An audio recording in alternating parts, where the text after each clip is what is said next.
I have the honor to read the eulogy to Tintian, to Albertina. And before I say that, it's from the many different stories, sharings, experiences we heard from Tina. Kimmy, I just wanted to tell you, you have a lot of aunties who cook very well, and uncles. So that chicken soup, we can definitely cook that for you. And tons of other food, just call on us. And at a general solidarity, when we were raised in East Germany, we were always raised to give certain slogans. And solidarity was also one of them. We were always taught, you won't make it as a person if the last person in your group didn't make it. So that always meant that you might be the first one, the best one, with the best marks, with whatever, but if the weakest link, if the weakest person, if the people in your group didn't make it, you all didn't make it. So we were raised for a long time that you're only making it if everybody makes it. And that really always encouraged us to make sure that everybody in the group did well. So solidarity is really very, very important. Albertina Tuvahanga Tina Heita was born on the 7th of January, 1979 at Ohambuta Hospital in Kwanza Province in the People's Republic of Angola. To Memelidia Siegfried Gustav and to the late Tate Isaac Moses Heita. Tina was named after her father's sister, whose name is also Albertina Tuvahanga Heita, and she was baptized by Reverend Tadekulu Nathaniel Ngatata, well known also as Ehuva. Her godparents were Meme Mwangela and the late Dr. Iyambo Indongo. Tina was enrolled in kindergarten at the tender age of 2 at the Swapo Education Center in Kwanza. In 1982, Memelidia was posted to Dalatando as a pre-primary school teacher. The center was also a pre-primary center in Angola. Her father, Tate Isaac, passed away in a hospital in Luanda in Angola. At the age of 4 years, Tina, along with other children, with us and her friends and her siblings also here, we didn't used to call ourselves just friends, we used to call ourselves a family. So with other children from the liberation struggle, many of us were either orphans, semi-orphans, or our parents sent us to get a better opportunity and to be safe. We were sent to Berlin in Germany by SWAPO as part of the party's support to the families of Namibia's liberation fighters. When you would hear us speaking, or when you would hear Tina speaking, people would say, why do you speak Oshibambo so funny? Why do you have that English? When I heard Kimberly, I was like, you can close your eyes and you hear that English that was spoken about. It was because when Kasinga was attacked by apartheid South Africa, that Swapo was visionary and said, let's take our kids to safety. And they took us to safety. They took us to safety to Cuba, Russia, Czechoslovakia, to Poland, to the German Democratic Republic. And SWAPO, as a liberation movement for Namibia's independence, had a special kindergarten. We grew up in a beautiful castle in Berlin, in the northern part of the German Democratic Republic, Mecklenburg-Vorpommern. It was one of the most beautiful areas to grow up as a child. We grew up as little village children. We grew up being trained and prepared for the struggle.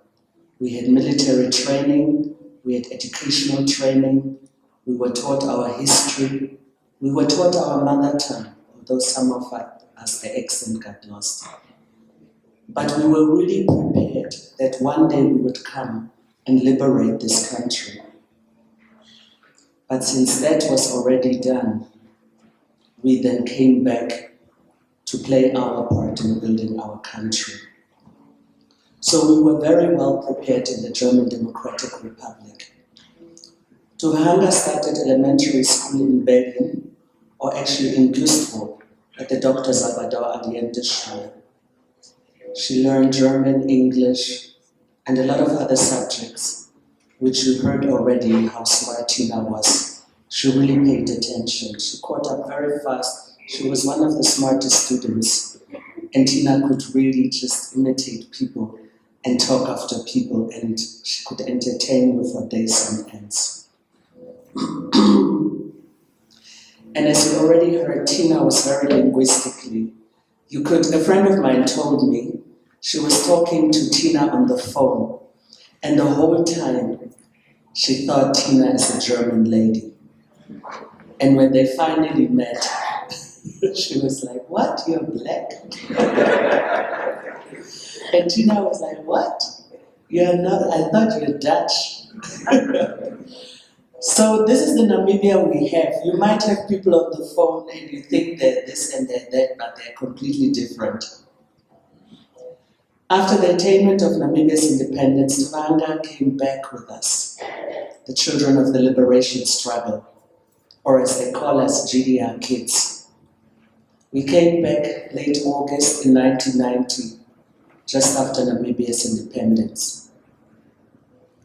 Tina continued with the secondary school at the Delta Secondary School in Olympia, with many of us, and she completed her grade 12 in 1998. Being a very social person, as you already heard, that Tina was, she participated in playing softball, tennis, and she was an active member of the Rotary Club, of the Rotaract actually. She had the opportunity to participate in several development projects and community projects. She joined the hospitality industry through an internship program at Midgard Lodge. There, she and other youth worked to earn an extra income and to gain experience. And that's where she probably also learned to cook well kini. Having developed a very unique client service and marketing skills, Tina worked at a number of institutions during her young adult life. She worked at trophy and taxidermy business in Klein Windhoek, where she headed the front office, administration, and sales department, and dealing with international clients. She also went on to work for Namibia Health Plan Medical Scheme. She worked at the Friedrich Ebert Foundation, and she worked at Engling Schritter and Partners. For some years before she joined the Ministry of Health and Social Services, and until her passing, she worked at the Social Services as a private secretary in the Office of the Minister. Tina held this position until her untimely passing. And as you heard here, her colleagues all account how memorable it was to work with Tina. If you knew Tina, I mean, we all knew Tina, that's why we're here, but Tina really had that special way of dealing with people. And in my head, I keep hearing Tina. And when Mr. Kutzner was talking about how Tina could imitate people, Tina had this thing, and I'm like, I know we're in church, but I'm really about to just start talking like Tina as well. Let me just give you one of those. Tina would be like, also das geht ja gar nicht, Kinder, so wie ihr gerade hier rummacht. Or she would say, listen doch so. Or listen, you know what? So Tina, in each language, she would just talk to you and you would be like, yeah. Tina really had that way of commanding attention. And commanding attention in a very loving, kind way. And we heard she could even be judgmental. But she always meant it in a very loving way. Tina would be the person you could go to and say, you know what, I have this issue, and she would break it down for you and tell you how it is. And after that, you don't know if you were insulted or if you were told right. But actually, she just meant it with love. So it always came from a place of love. My sister reminded me of that also yesterday. Tina was known by many of her friends and family as a friendly and a very generous person. And she was really generous about helping people, like we heard here. Tina made things happen. I don't know how, but she's definitely gone too soon. If we could all really just live in Tina's memory, let's have the work ethic that Tina had. Tina was really plugging you more in than numpower, you could say, like it was said already. And she had that infectious smile and that warm spirit, and she was very talented at many things. We already heard. Tina spoke many different languages. She was also a very avid reader who could talk with books, about many different books with her. And she knew a lot of, she had a huge scope of literature. And it was very enriching to talk to her. And we already heard about her culinary talents. I mean, if you didn't check out Tina's WhatsApp status, then you didn't know what was cooking in Tina's kitchen. Tina was really, she would take you through and through and through in all this step, and you could see from beginning to end. So Kimmy, we will try to match up to what your mother did. And she would, of course, cook for friends and family. And as I said already, she was very friendly, but she was also very outspoken. We were taught that if you need to say something, and say it as it is. But say it in a kind way. But if you need to say something, just say it. Tina used to love hiking. Nawala, you will miss your hiking partner. She knew that empty sea hill and the whole of Windhoek inside out. And Tina really she became very fit. That's why we are all like, if she was so fit and she would cook so healthy, then why didn't she go for checkups? But only God knows. But we really enjoyed having her in our life, or having had her in our lives. She was the firstborn on her mother's side of the family, and she survived by her mother, her two brothers, a sister, and a daughter. And as I conclude the eulogy of the late Albertina Tuvahanga Tina, allow me please to express my sincere condolences to the family, to the friends, and loved ones that Tina has left behind. Although her physical presence is no longer with us, her spirit will always be with us.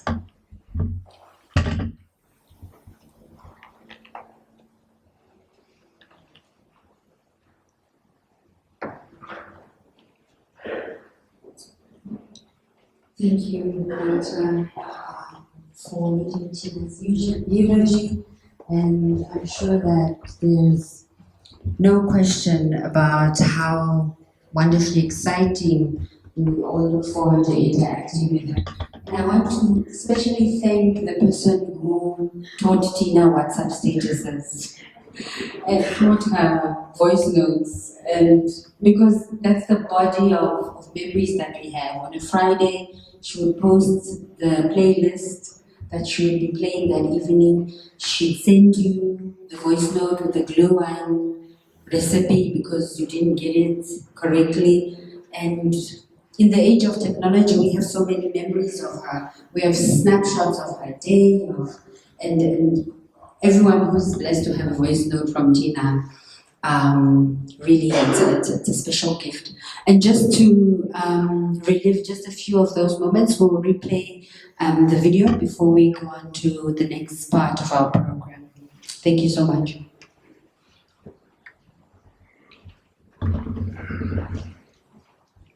Video started.